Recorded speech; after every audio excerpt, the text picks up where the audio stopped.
Welcome, Tariq, in my podcast. It's an honor to have you here. And I don't know, I know a little bit about you. And I saw a post from you who somebody from my network shared, and I was like intrigued by it because you are questioning a lot of the things in the system, in the matrix we have. And so I looked you up on Instagram, and we started chatting, and suggested to do a podcast with you. Can you tell me something about yourself? How you ended up here speaking your truth like this? Oh gosh. I mean, it's such a complex answer. I think in the long story short version is I was kind of born as a disruptor within, let's say, a more traditional family and social structure. And everybody around me who was a lot older than me told me that I should go to school, get good grades, go to university, get a degree, go and do my master's, and then get a great job. And I did all of those things. And then one day I got made redundant from my design job, which actually I really enjoyed. And then at that point, there was like this crossroads because I felt, okay, I've done everything that everybody suggested up until this point, and I don't feel truly happy. And there's, because I got made redundant, it was out of my hands. So I was in a job that I loved. I was designing and creating and doing branding and copywriting and all of these things. And then I walked in one day and then no job, no house, because I had moved out the night before, which the new boss had no idea, right? But I walk into work that day. He hands me an envelope and it says, your services are no longer required. We're closing down your department. All of a sudden, no job, no house. At the time, also no girlfriend, no car. I hadn't finished the probation at the company, so there was no severance. And it was like all the attachments, all the anchors, everything was removed. And I realized that even though I had nothing, I was also more free than I had been in perhaps 15 years. So I bought a one-way ticket to Bali. And then that's where this like magical treasure hunt of pursuing consciousness began. Yeah. That's a very, yeah, succinct way of putting it. Yeah. It's mostly like we have always have an experience. Mine was a little bit different. I got chronic fatigue syndrome, so I was like, Oh, wow. universe was like wiping me out. I slept for 17 hours a day, and I couldn't stand up straight without pain in my body for 5 minutes. So Oof. was like, okay, you sit down and you go inward and discover who you are. And I had to let everything go as well, like my job, my friends, like nothing was there anymore. Hmm. And That sounds familiar. yeah, so yeah, I had to go, okay, but who am I and what kind of programming do I have? Where do I live my authentic self? And yeah, I came to the conclusion I was living everybody's truth except my own. So Hmm. what did you find in Bali that yeah, put you on this path of self-discovery? Well, a number of things. I realized that I moved to Bali and I was carrying so much resentment and anger. And then um, Bali put me on a number of different paths. So one was having mushrooms for the first time, and then all of a sudden feeling like the trees were breathing and feeling like I was part of nature. And I had never had that sense of connection before, nothing like that. And so that was a before and after change. Like I never went back to seeing the world the same after that. And then I had my first ayahuasca experience in 2014, which was also at the time in Bali. And that led to me waking up the morning after and deciding, I thought that I was deciding, but obviously it was the medicine deciding for me, that I was going to do a year of sobriety. So at the time I was very social. I was going out. I had friends who were club owners and restaurant owners. And so there was always events and there were always drinks. And then I decided to do a year of sobriety. And then over the course of this year, everything changed. Like I lost so many of my friends because they stopped wanting to hang out with me because I was no longer drinking. And I was like, look, it's still me. I'm just not drinking. What's the big deal? But it was too confronting for them. because they didn't like that I was sober and I could see them, but they were, getting increasingly more intoxicated over the course of a night. And so I lost a whole bunch of friends. I lost most of my social circle. And I started to have this moment of, well, realization after realization. Like, why am I going out to these places if I need to be drunk in order to enjoy them? How fun could they really be? And so as I started to kind of remove all of these layers, all of these friendships, all of these behavioral connections, it started to rewrite something in me. And then that, and also in that first gathering, really, it was more of a gathering than a ceremony, I purged so much. So there was so much that came out of my system, and it was like that was the first level, let's say, of awakening, or like taking off, because I think that we're wearing like multiple shades, and I can't say that, oh, I took off the shades and now I can see. It's like one layer of shades came off, and all of a sudden I was like, oh my gosh, I need to stop eating so much meat. I need to stop eating processed food. What am I doing to my body? Why am I doing this? I need to stop drinking alcohol. Like, all of these realizations flooded my system, and then that really set me on a very different path. But what you described is, losing your friends and everything, I call that the universal purge, and I've seen that happen time and time again with many different people. Yeah. Yeah, me too. And I see it like with my clients as well. And they're like, yeah, but my friends don't fit me anymore. I say, yeah, you have to let them go. And it's scary. But when Mm, you let people go, there will come in like people who resonate with you and who you are in your essence. And, yeah, it's like, and also like, where do we want to attach? Like, yeah, you had your job, you had good money, it's the programming. Okay, when we have a good job, a good education, we're safe. No, we're not. It's like, it's how do you, yeah, speak to people about that? Like, because we have all like safety things we hang on to. right. Which fear lies underneath it to, yeah, to let that go? Yeah, very much so. Yeah, it's basically you're removing all the layers of conditioning that have been there for most of your life, and then all of a sudden you feel a little bit naked without them, and you have to kind of get used to knowing who you are without all of those things, without all of those labels, without all of those attachments. And I think that can be a very confronting, very difficult process for many people. And did you had coaching or workshops what helped you clear out the layers? Honestly, I would just say many plant medicine ceremonies. Also, when I met Chanel, my partner, she had been walking this spiritual path for a lot longer than I have, and so she was always like 5 steps ahead of me and just kind of bringing me to the next ceremony, into the next ceremony, into the next.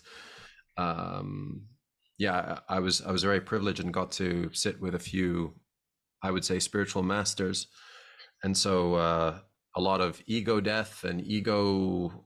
I would say more like demolition rather than death. It's more like throwing a bunch of TNT and blowing it all up and blowing yourself up into fragments, and seeing all these fragments floating in the air and going, oh, do I actually need to put all those fragments back together, or can I actually just let a lot of those go? And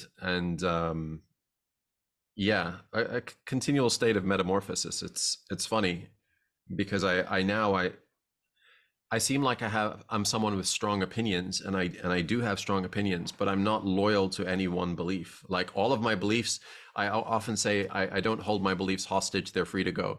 Right. So I don't have to continue to believe something. I don't need to be right. I don't like all of these attachments of needing to be right, or, oh, I have to believe that what I believe is actually the thing that I'm supposed to believe. Like, all of that stuff I don't care about. I'm just like, keep presenting me with new information, new insight, new knowledge, and I will continue to upgrade my learning as the information comes to light. Yeah, that's. I think it's a beautiful point of view. I do my podcast for about 2 years now, and but the first one I was invited by somebody in the Netherlands who does a lot of podcasts, and yeah, when I see that, like, my truths are changing because I'm evolving, and I think honoring that and even speaking my truth as it is now maybe in a month I will say something differently. And yeah, being like honoring that you keep on growing and learning, like a kid starts to walk. Mm-hmm. It's also deconditioning. You don't have to be right. This is my Right. truth right now, and if it resonates, take it with you, and if not, uh, it's all right. Yeah. Yeah. The funny thing is, I don't want to be right. I think I am, but I don't want to be, because if I'm right, it means that there's some really dark stuff happening in the world. I'd rather be wrong about all of that. I Yeah. have no need to prove myself right. But at the same time, everything that I've seen, all of the let's say the evidence or all of the clues lead me to believe that I am. Yeah. Sadly, Yeah. Yeah, it's a lot to take in. What was the hardest truth as you see it right now for you to like digest?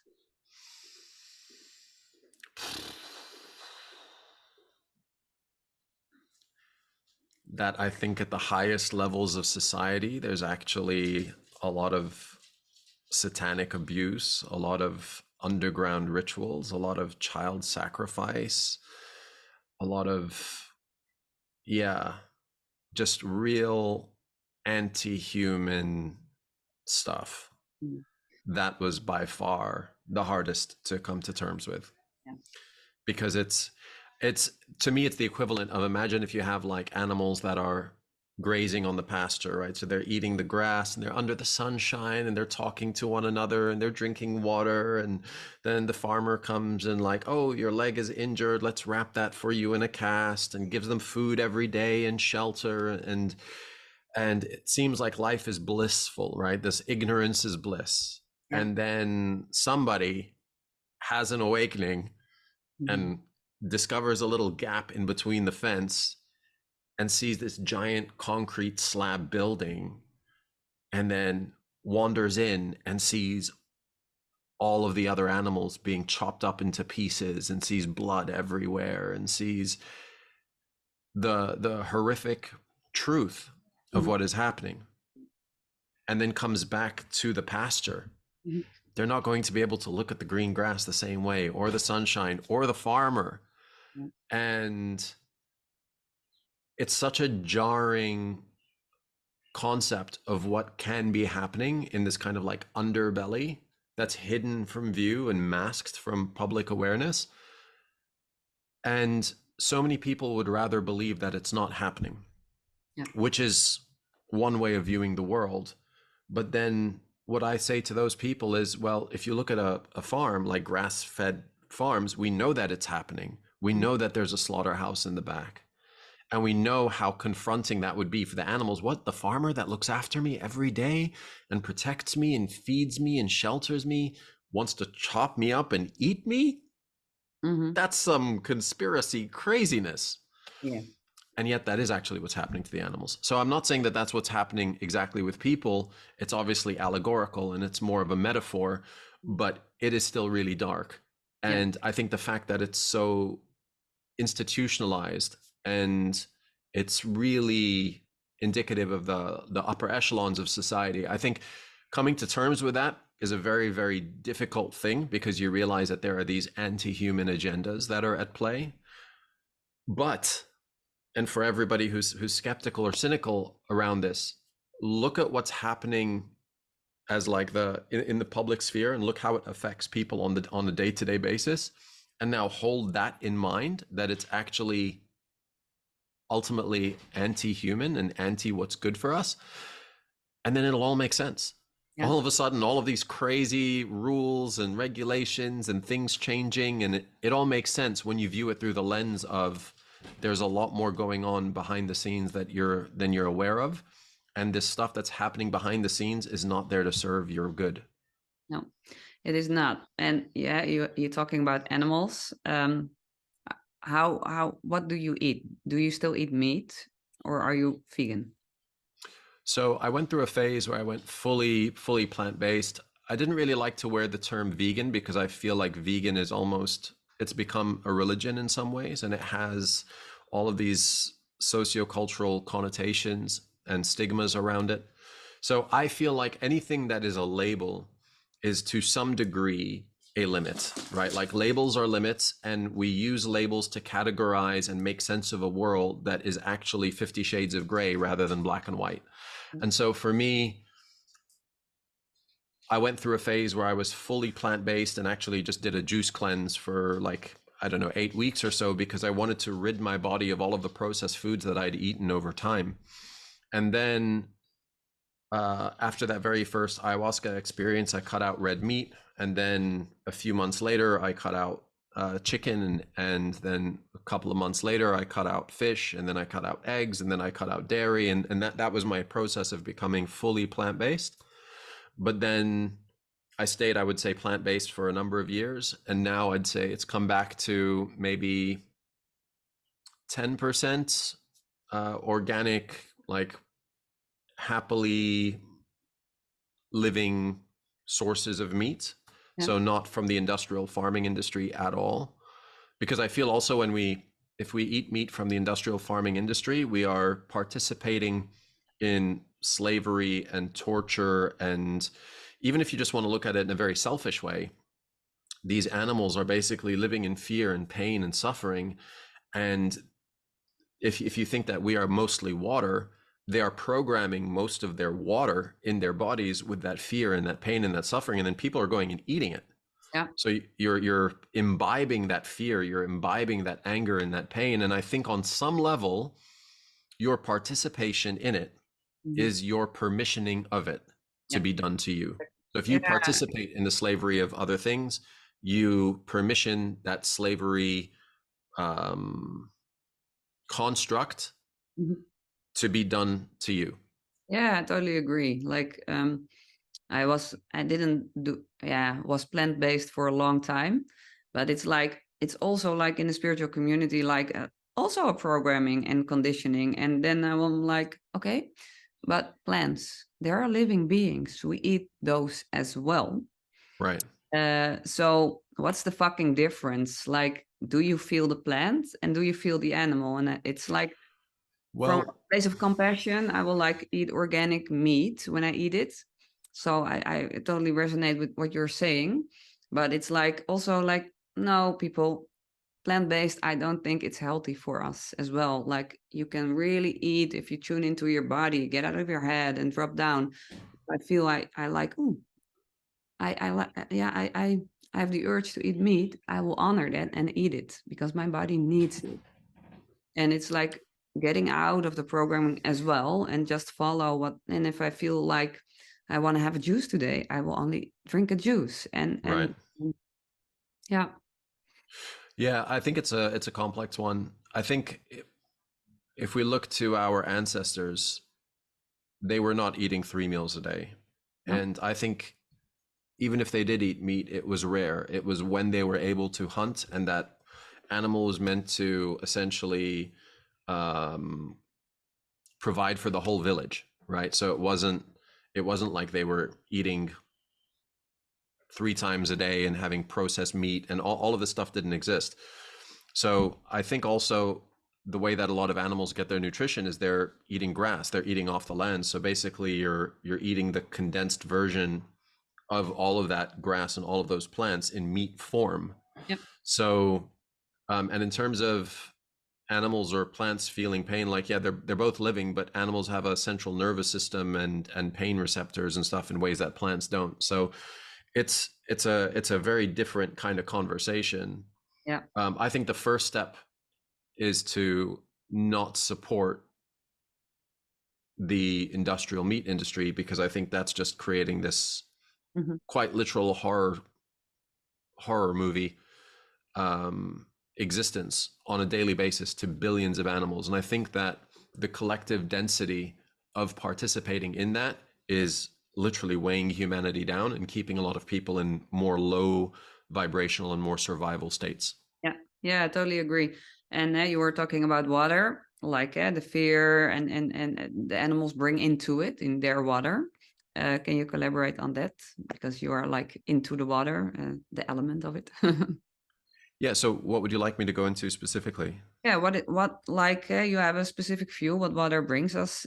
We are in a water planet. Our bodies are like a high percentage of water, Yeah. and yet we don't have any consciousness about it, or like not many people have it. Like what the healing capacities of water are.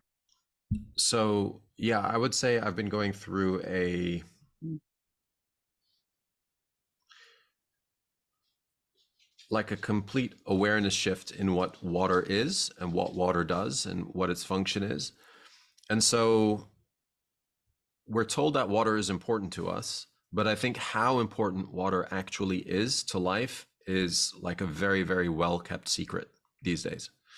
So when we are born, we are 99% water, right? So it's not even that we're like mostly water. We basically are water. We come from the waters of our mother's womb. So we gestate in water.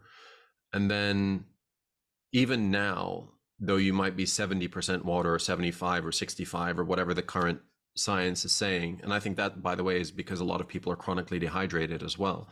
But so let's say you're 70% water, but molecularly, you're more like 99% water. And then when you think about our language, when we talk about something that's alive or like fertile, like what makes land fertile? It's the presence of water, right? If the land is not fertile, we say it's barren, which means devoid of water, which is the same terminology that we use for a woman that can't give birth, right? We say she's barren or she's fertile. And so there's this intrinsic and inherent connection between water and the way that we live in our language that I think most people don't realize. But once you see it, you can't unsee it. So, for example, when we talk about wealth, we say things like cash flow, we say income stream, we say making it rain, we say open the floodgates, we say a liquidity, the liquidity of an asset, an investment pool. I mean, the coincidences go on and on and on. When a human body dies, the first thing that happens is it begins to lose water, right? So the difference between like everything that's alive that be it plants or animals or people, all are predominantly water. So like vegetables, fruit and vegetables are 70% at least water. We are 70% water. Animals 70% water. The earth 70% water. So we are water beings that eat water-based food that live on a water planet.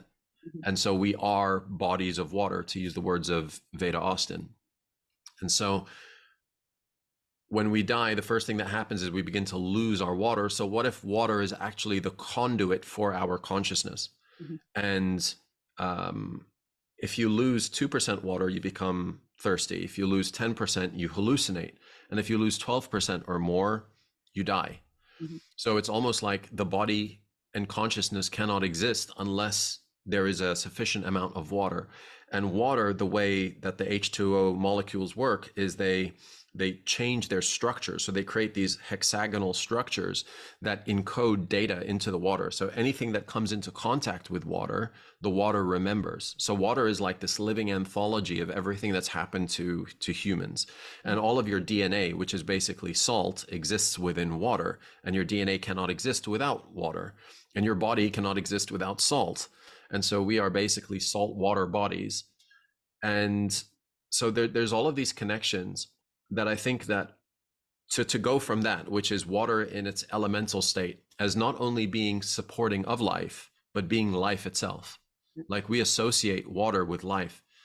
Everything that's alive has water in it, and there's water in the air. Like a lot of people who breathe, especially when you breathe through your nose, you're absorbing moisture through the air.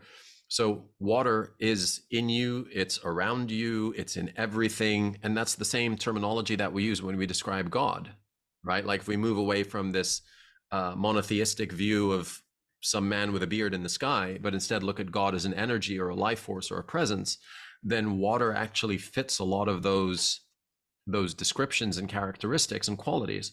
So for me, it's almost like a re-education around what water is, mhm, and that the water that we've been drinking most of our lives has been this contaminated, processed, chlorinated, fluoridated, heavy metal laden, pharmaceutical residue, hormone residue, denatured, destructured, and mostly dormant, if not dead, tap water. Yeah. And so if you are 70% water, because they say, oh, you are what you eat, but actually you're not 70% food, you're 70% water, so you are what you drink.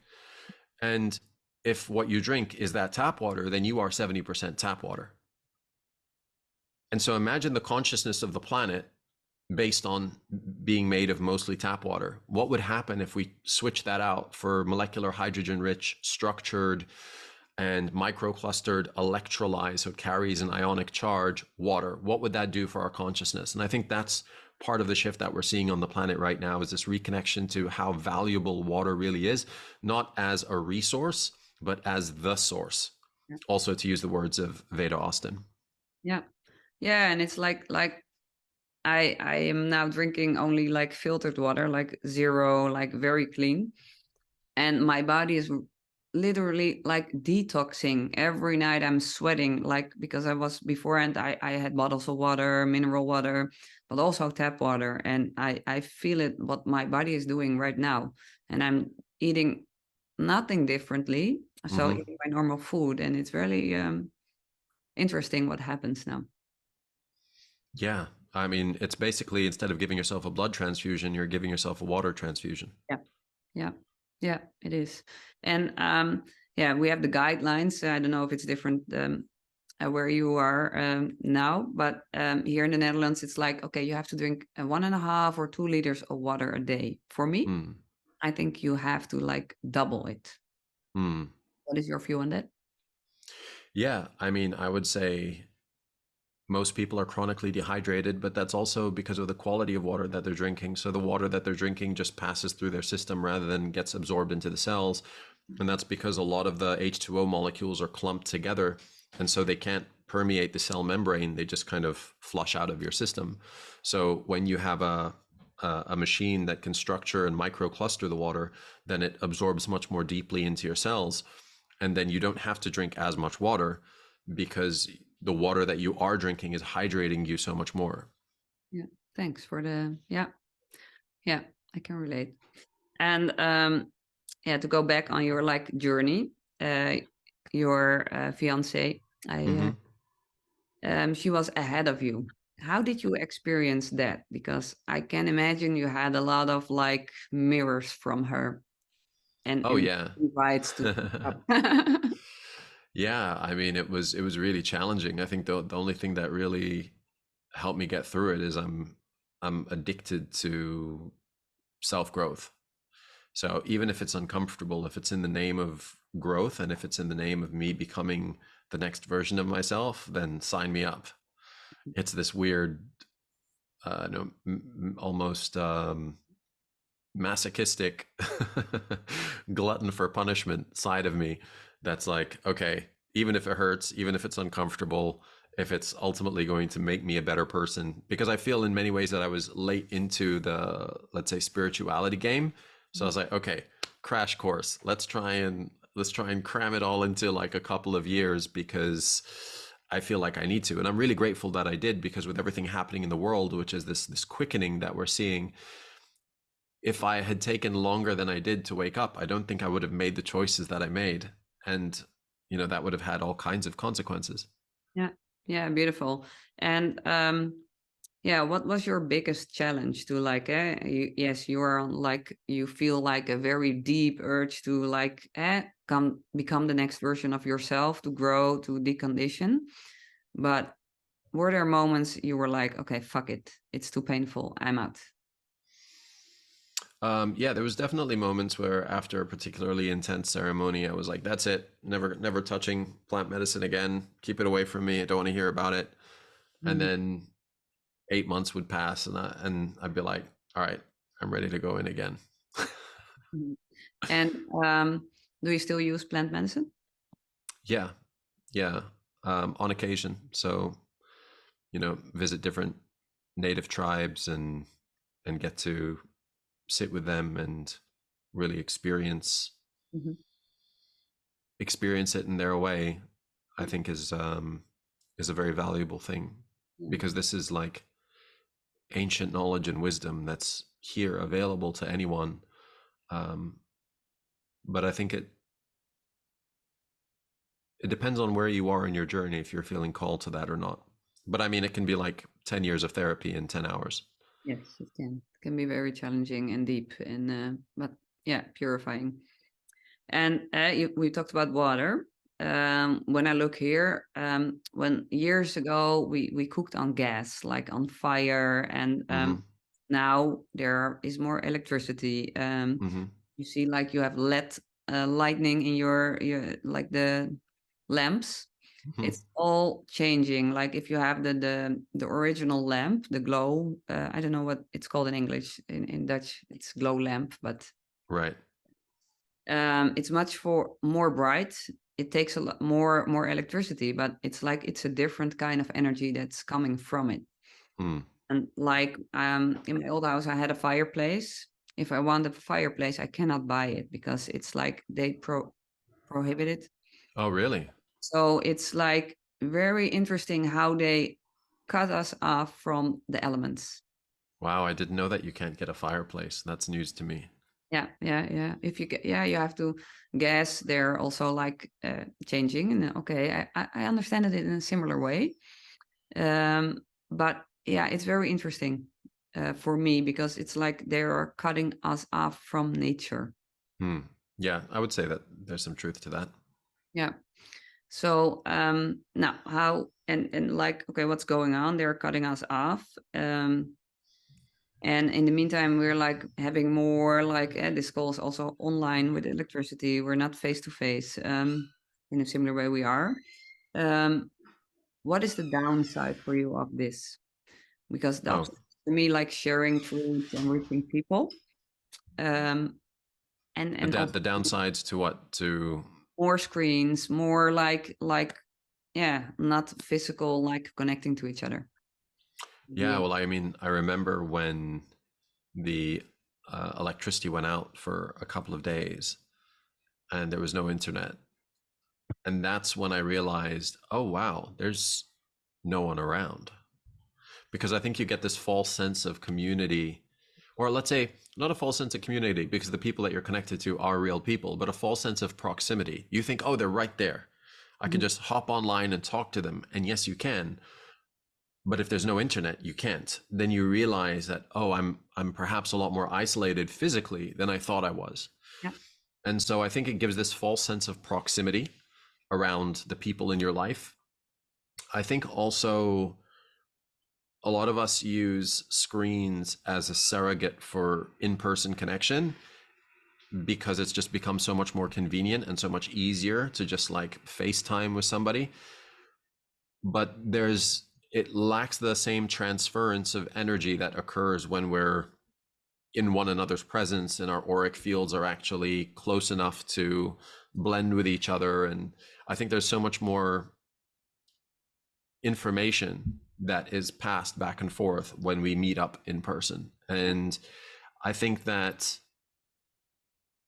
we need to be mindful of anything that cuts us away from our elemental nature.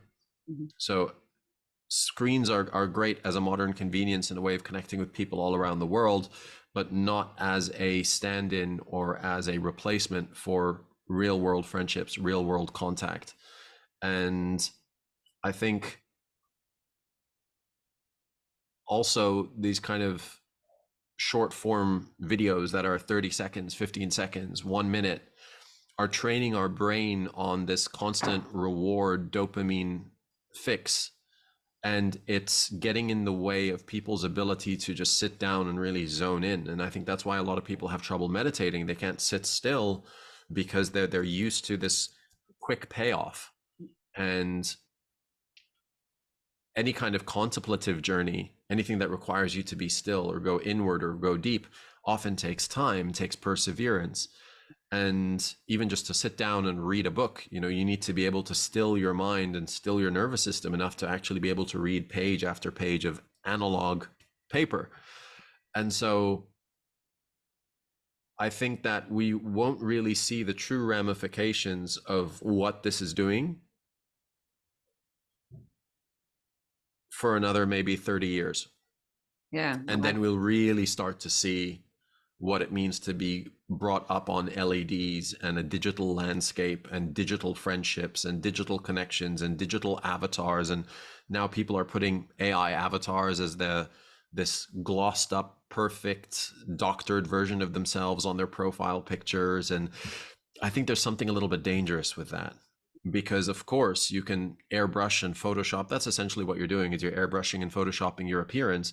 But now you are getting used to seeing yourself as this perfect version, which means when you look in the mirror, you're going to get a disconnect between the version of yourself that you're constantly presenting yourself as and what you actually see. And then it's the same for other people. You're introducing yourself as this perfected, polished version of yourself when in reality you're not. And so then you're chasing an ideal that doesn't exist. And you then, I think it creates these like identity level woundings in us, these psycho-emotional level woundings that moves us further away from our authenticity. And if you can't accept who you are authentically, and I'm not saying don't train or don't go to the gym or don't eat healthy, but when we're trying to present ourselves as this unattainable, perfected sculpture or artwork, then we lose a lot of that human messiness and that unevenness and that gritty reality that actually makes us real. Yeah. Yeah, and it is like it's two sides. It's like, for me, it's like the societal version, like we have to be perfect, like look good, no wrinkles, we put our lips with Botox and whatever, like tons of Right. makeup. And for the women, but also men, like we go into the gym and we have to be like very strong and muscled. There's no flexibility whatsoever. Like do some yoga and stretch and feel your body. But um it's also like your appearance is more important than what's on the inside, like your soul, your heart. And may you be fucked up, and may you like scream and cry and be vulnerable, and be real. It's cutting us off from our authenticity, but it's also like um yeah, I don't know. It's also it's making people a lot less resilient, because what's happening is, if we go back a generation, a lot of people were drafted and went to war, which was very physical harm, like people would lose arms and legs and things. And now we have essentially an adolescent population that feels that being injured is when somebody says a word that they find offensive. Yeah. Right. And it's like, that's not real harm. That's we it's almost like we've become so in need of having everybody see the world our way and agree with us and believe in our beliefs, that even things like comments under a post can be life-threatening or perceived as life-threatening. And I think that that's just indicative of where our thinking is as a society, as a group of people. Like, I think we need to be stronger than that. And it's not like one thing, it's all of these things come together to change how we perceive ourselves. So if you're constantly presenting this perfect avatar of yourself or this cartoon version of yourself, and also you're constantly offended and triggered by what other people think and say and do, how do you keep up with that? Yeah, you're Do you not. expect everybody to change, or do you place yourself in an echo chamber where you only have the people around you who agree with you? And the need to be agreed with and the need to be right is superseding people's need to be authentic and people's need to be true. And so, there's all kinds of stuff happening, which I think really we're in many ways just at the foothills of. I don't think we'll really see the damage that's causing, even though there is plenty of damage already, but the real scale of that damage, I don't think will be fully felt until the next generation. No, I think so. Like I have three kids myself, and they're really awake. Like my 13-year-old is sending me TikToks, like the post you like with the questions and the Egypt, Right. like Jesus Christ, you're so awake, but like nobody around him and his friends are like in the same state of mind. So it's Yeah. like I see his path, it's very lonely, but Mm. he's For on a, now. yeah, for now. It's But then like, he'll meet other people who also yes. stand Yeah, out. I So know. I trust it fully, and but also I see how the school system fucked them up. Like it's mm, really like preparing them into the programming, the matrix. Like of course. my youngest two are in the just primary school, and like they have homework, and I was like, Jesus, I didn't have homework when I was younger. Like they're already like programming. Okay, when you're like working in an office, now Mm. you go home, you shut down your laptop, and then you work further. So you don't, Right. yeah, don't live, no, don't have fun. And just had a holiday, and the fall holiday here, and they had homework to like study uh, like something. And I said, Yeah. no, we're not going to study. You have like free time, and I will speak out to the teacher, but it's really like confronting. Yeah. So like being authentic. No, you don't have to agree with me. My best friends, they will put like kick me in the ass or saying that I'm fucking up, and I honor them for that, and I can do that with them. Like we want to grow, and like love or being like aligned, finding my true self is our highest goal. And if it means I have to speak my truth to you when you Mm. fuck up, I will do that. And I love it that I can live that way with my friends. And like, yeah, if we have to cry, we cry, and we will work through it. And I think we can have more and from that in society. Yeah. For sure. Yeah. Yeah, and I mean, I think we are experiencing a really big shift right now. So there are people who are getting lost in the digital, who are being disconnected from self, who are disconnected from what they eat, who are offended and triggered about everything and jump on the bandwagon of whatever the agenda du jour is. Mhm. And then you have other people who, like your son, is much more awake, much more aware, even more so than his peer group, who is seeing things for what they are, who's able to see through the smoke screen, see through the deceptions, and really coming back in touch with what's true internally for them, like what's true on an intuitive level, and being able to even sense your intuition to begin with. A lot of people don't even know how Mhm. to tap into their intuition. So I think that this awakening process, as we said before we started this call, is, it's glamorized as love and light and meditation and everything feels good and, oh, I feel so alive. And it's like awakening, I've got to tell you, is not like that. It's really grim and dark and challenging and confronting and saddening. And you have to go through that, I think, to get to the greater love and light perspective, that ultimately this is all in service of humanity's growth, and without the trial there is no growth. And the most colorful, most lavish coral grows where the waves crash hardest, right? The trees where the wind blows strongest is where they grow the deepest roots. And so all of this challenge and adversity is actually this compression of charcoal turning humanity slowly into diamonds.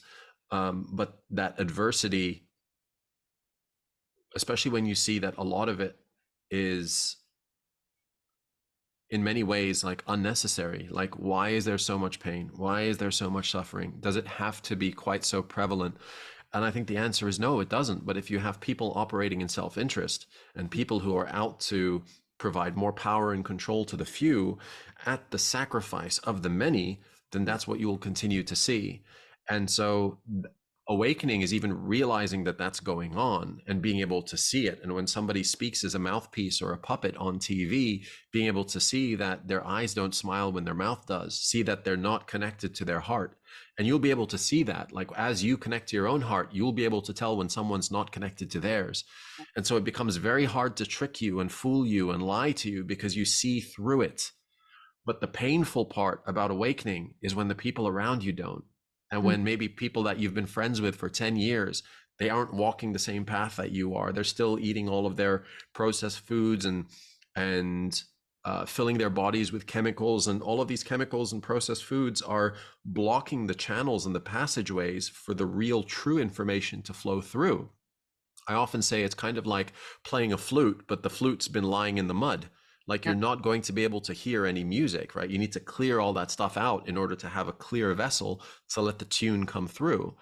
And so if you have everybody walking around caked in mud, they're not going to be able to hear the music. And so just because you hear the music doesn't mean that, oh, this awakening process is really beautiful. It's actually really confronting, because if the people around you Mm. aren't able to hear the music or see what's happening, then it can feel very isolated. And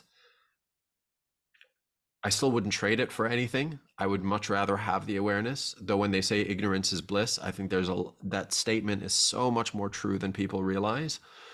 So yeah, if you're watching this and you want to walk a path of awakening, and I'm not calling myself awake, by the way, awakening, right? I think there's layers of awakening. As I said before, you take off a layer of shades only to realize you're wearing 5 more.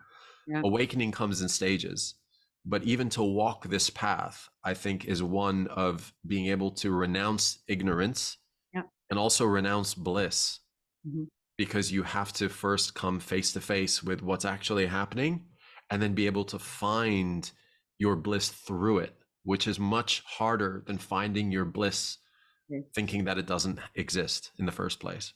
No, it is. I see a lot of people like operating from here and being in meditative state and like spiritual bypassing. It's like we're incarnated in the flesh, in the human body. We have to go down into the fucking mud to feel Mm, it. And don't get me wrong, because I don't do shadow work every day because it's not like it's too heavy. Like have some fun, live your life, but at the same time, can you open your heart, what is going on, to the wars? Can you feel the pain, what is happening to the children, and be present with it? Like, and even do you have to cry, scream it, and then but keep your heart open, and then choose what is your contribution to your world. And you don't have to speak mm. like we are doing now, but like how do you show up in your family, or in your work, or to your children, or to your partner? and, Yeah. and it's like yes, there is a lot going on and we want to change it, but like it's a paradoxal, we have to go inward first and take it like in how do I show up for myself, and then for the people around me, and then like it can spread. Yeah, absolutely. I think global change happens at a local level and collective change happens at an individual level. So when people individually decide to choose compassion, to choose a better way, to choose a path of more harmlessness, Mhm. and are better with and are kinder with the people around them. So, like, for example, I'd see somebody say that, oh, something should be really done over there in that country, somewhere across the world. But meanwhile, there's a person right next to them begging for food outside a grocery store and they just walk right past. Mhm. So it's like, if you really want to create that change, you start with the environment that you have around you. And so feed the people you're able to feed. You come across somebody who doesn't have food, give them food. Don't just give them money where they can go and fuel their addictions, but give them the food that they need. I remember I had this lady one time. I was going through a train station and she stopped me and said, like, can you buy me some food? And I said, yeah, sure. And so we're walking around and she picks up like some, I don't know, Twix or something like that and a Coca-Cola. I was like, I'm not buying that for you. She was Mhm. like, what do you mean? You said you'd buy me food. I said, yeah, food. That's not food. I said, if you buy proper food, I'm happy to pay for it, but I'm not going to like, pay for these sodas and things which are actually going to cause you more harm to your health than good. And that was a really like, I know that experience for her made her really stop and think. And she really like looked around the shelves almost with fresh eyes and were like, okay, what around here is actually food? And then she ended up picking up like a sandwich and a juice. And I was like, okay, great. Yeah, yeah, it's great. And it's like people are like mind fucked already. But then I'm coming to like in the Matrix, we are creative beings. So if this is like an illusion and we're playing the game, then we can choose, okay, we have organic foods, and that's the other side of it. But if I'm the Yeah. creator, I can eat whatever the fuck I want and still be like being very present and create and feel how I want to feel. So that's another layer I find very interesting, because some people are Yeah. like eating like shit and they're so fucking aware and they're so aligned and feeling like very good. And it's like also questioning my beliefs. Yes, I want to eat organic and healthy and eat my vegetables and drink my water. And at the same time, when I eat a cheesecake, I can really enjoy it. So Yeah. also there for me is like a balance in it. Um, but how is your view about that? Like, okay, what if this is like a matrix and we are just the avatars in it? Yeah. I mean, I feel like life is a temporary, uh, illusory experience. It feels very real while we're here. But I think ultimately one day we'll wake up from the dream and then and dream ourselves into a new reality. I don't think that life stops. I mean, the first law of thermodynamics is energy cannot be created or destroyed. So your energy has to transfer, it has to continue because it cannot be destroyed. And so for me, this idea that, oh, it just all goes dark and it's all depressing and that's it, it's all over, I don't think so. And I think once you've had a few mystical experiences or a few spiritual experiences, or you've sat in some deep ceremonies and had some transcendental experiences of yourself on a deeper level or on a soul level, the idea of death changes and you no longer see it as a door closing, but actually as a door opening to whatever the next life is and the next life after that. So I genuinely believe that we as humans, as souls, are here on this planet right now because the world is in such a state of disarray, Mhm. because there's so much disharmony, because there's so much pain, because there's so much suffering. And we're essentially here collectively to first awaken individually and then contribute in whatever way we can to be able to shift it out of that, because I think it is going to take a group effort. Yeah. So and then ultimately this is just one of many lifetimes that we have had and that we will have. And I don't even see, before I used to say past lives and things. These days, my most recent understanding is that it's not even a past life, it's just a parallel life. It's all happening simultaneously. It's like right now I can be talking to you and then I can walk outside and then this call is in the past, but actually like it's still set up right here. I can still walk into this room. So time is actually like all of these rooms honeycomb next to each other, and we're just experiencing these rooms. So those ones feel like they were in the past, but they exist simultaneously as a fractal of what we're experiencing now. Hard to explain, Oh no, no, but yeah, yeah. so so for me, this is like one of many matrices, if that's if that makes sense. And we're here right now because Earth needs us, Yeah, essentially. yeah, and at the same time, like I totally understand what you say. It's like everything is happening simultaneously, and at the same time, I am here present with my consciousness in this conversation, and I have to do it here. So, and I can when I'm in a meditative state or in my dreams, like I'm somebody else, or I have a like a deja vu, like oh wow, Right. like a crossing Hmm. of two similarities. I can have that, but it's at the same time if you go in there too far, you're still bypassing and like not here owning everything that is present right here with me now. Yeah, yeah. You're here in this life to have this life, to be in this life, and pretending that everything is wonderful everywhere, I think is a state of denial. Yeah. And it doesn't mean that you let everything affect you emotionally, because one of these quotes I love is, um, you can't change the news, but the news can change you. So if you're exposing yourself to all of this, are you going to actually do something about it? Because if not, simply exposing yourself to it doesn't necessarily serve everybody. It actually serves the people around you to be in a state of joy, to be in a state of happiness, to be living your purpose, your passion, and to be a permission slip for other people to do the same. That is actually a contribution to be more kind and compassionate to the people around you, to not cause harm wherever you walk. Like all of these are contributions that if everybody were to take, the world would change overnight. Mhm. Yeah. Um, so yeah, I mean, even this idea of going to war against people, it's it's such an alien concept to me because I see us all as one, essentially one species for sure, but one giant family. And we're all on this earth together. So we're all in this together. So the idea that we would be against one another somehow when we all need the same exact things to live, we all find joy in the same things, belonging and shelter and love and acceptance and respect. We all bleed, we all breathe.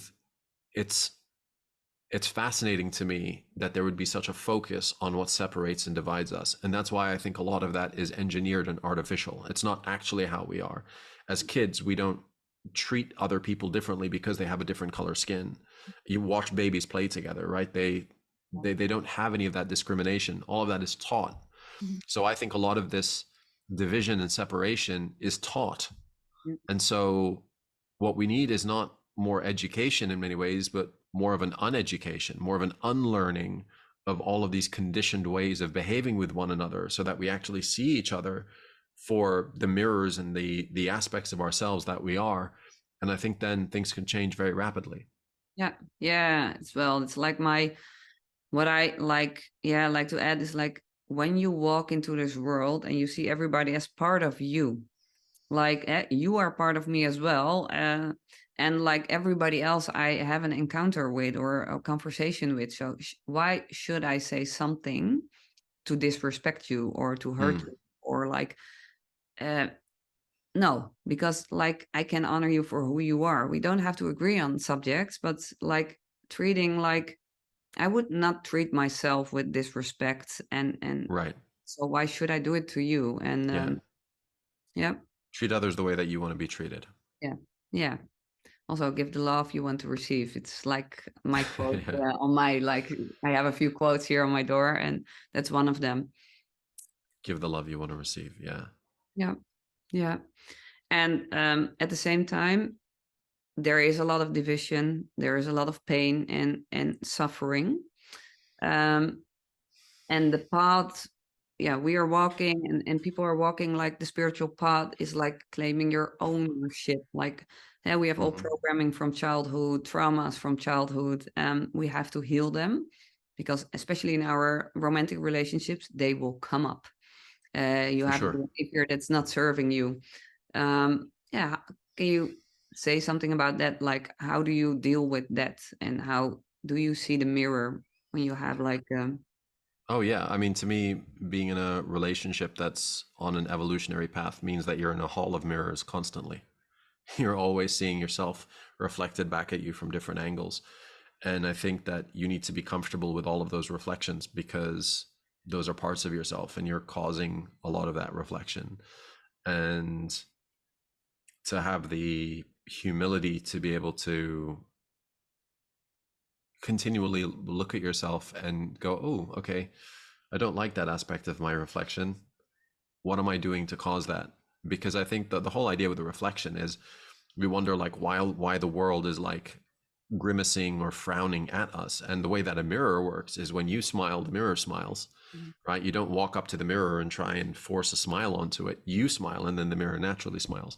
So if life is essentially a mirror and relationships are more of a condensed, concentrated form of mirroring, then it becomes a reflection of the energy that you are giving out. So as you said, be the love that you want to receive or give the love that you want to receive. I think there's no truer medium for that to really come through than in a deep romantic partnership. That's where you're really going to see it amplified and magnified in a way that you won't just with casual friendships and acquaintances and things. yeah, yeah, I totally agree. And I Yeah. see a lot of I've been also in the tantra community. I had like trainings in tantra, and like how I see it, like in our Western society, there are a lot of people who want to have open relationships, and because we are a goddess and love is freedom. And in Mm-hmm. my perspective, it's like it's distorted because if you fully commit in like the container of a romantic relationship, the mirroring will be expanded and it's very confronting. So where Mm. are you walking away from yourself and not go deeper with one person? Mm-hmm. Also, like the sacredness of sexuality. you exchange a lot of energies when you are intimate with your partner. Mm-hmm. So for me, like it's like you get like a lot of energies if you have multiple partners and sharing together. How is your point of view on that? Yeah, I think in many ways, if you just look at some of the agendas that are at play, I think a lot of agendas are there to split people up. And you have, for example, a lot of shows on Netflix, and they're all about infidelity and having affairs and things. And there's this real disintegration of the family unit, right? And you see this echoed in, for example, what has become feminism, which is like, we don't need no man. And then you see this in what has become toxic masculinity, in the sense of like, um those them hoes ain't loyal, and just be a player and stuff like that. So I think these are distorted views of masculine and feminine. And then that's not even touching all of the identity politics that we're also seeing. Okay. So all of this is like disintegrating union, right? And pulling people apart. So for me, I see what's happening in some spiritual communities, and I wonder if that's just another version of splitting people apart. But you have to change the branding because you have to appeal to the more spiritual people. um but I think also, people are opening themselves up for a lot of wounding and a lot of pain, because I often say it's kind of like, the body might be polyamorous, but the heart is quite a monogamous creature. So if you really feel deep love for somebody, to be able to not have that security or that safety that comes with that loyal and faithful partnership, then I think you're opening yourself up for all kinds of wounding.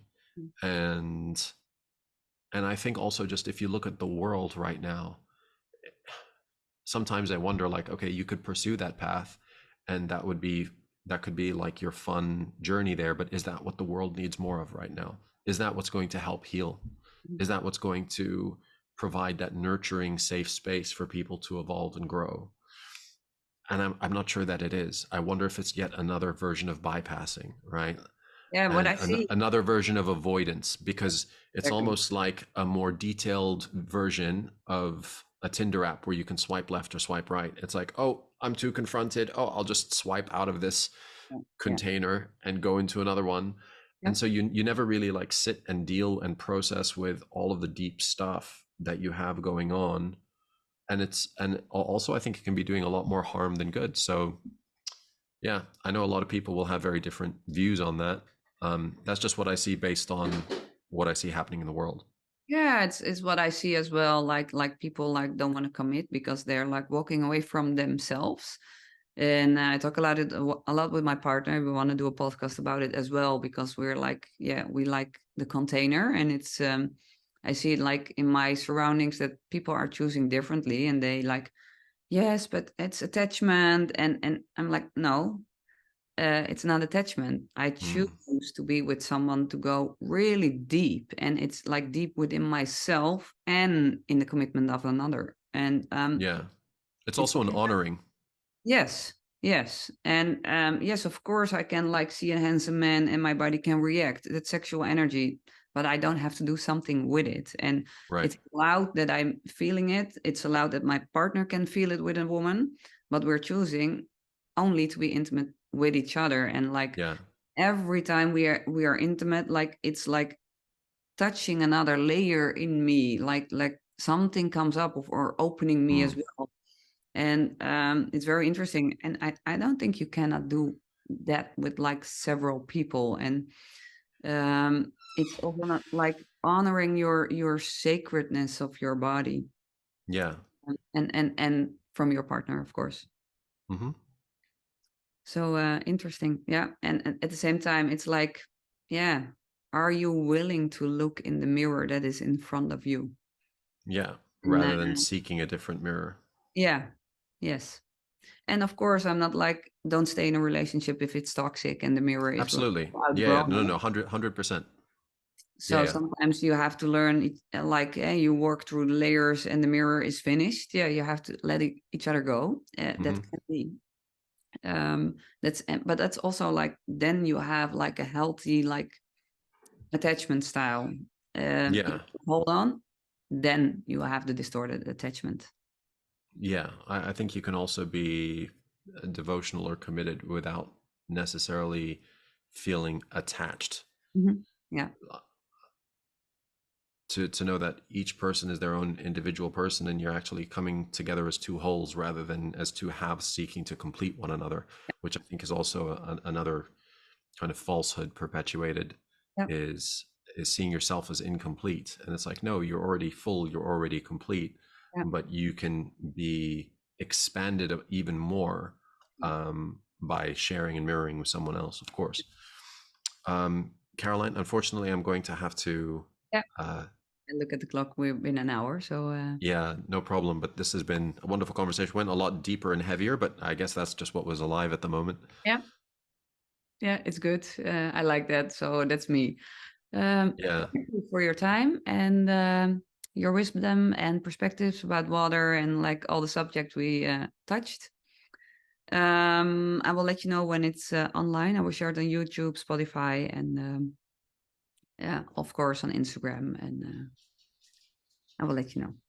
Yeah, yeah, my pleasure. I mean, other times, things can be a lot more like upbeat and fun and positive, but I think this is the conversation Needed to be. that needed to be had Yeah, today. yeah. All right. All So right. thank you Take and yeah, thank take you. care. Uh-huh. Bye. Take care. Bye-bye.